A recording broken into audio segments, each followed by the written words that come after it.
தக் லைஃப் படம் பார்த்துட்டீங்க. எப்படி சார் இருந்துச்சு? மணிரத்னம் அவர் இந்த காலத்துக்கு ஏற்ப படம் பண்ணுவாரா அப்படிங்கிற கேள்விகள்லாம் பல பேருக்கு இருக்குது. ஏன்னா ஒரு காலத்தில் வந்து அவர் அப்படி பண்ணார், இப்படி பண்ணார், அவருடைய ஸ்டைல் வந்து எப்போவுமே அப்படியே தான் இருக்குது அப்படின்லாம் நான்லாம் நினச்சிட்டு இருக்கேன்.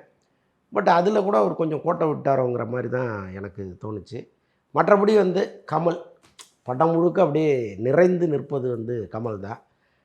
நான் கூட இப்போ ரீசெண்டாக ஒரு சேனலில் பேசும்போது சொன்னேன், இந்த இந்த படத்தை அப்படியே வந்து ஒரு ஃபிலிம் இன்ஸ்டியூட்டில் போய் போட்டிங்கன்னா அந்த கமலுடைய நடிப்பை மட்டும் அப்படியே உருவி ஒவ்வொருத்தரும் கற்றுக்கலாம். ஸோ அந்த அளவுக்கு வந்து அப்படி ஒரு நடிப்பை கொடுத்துருக்குறாரு.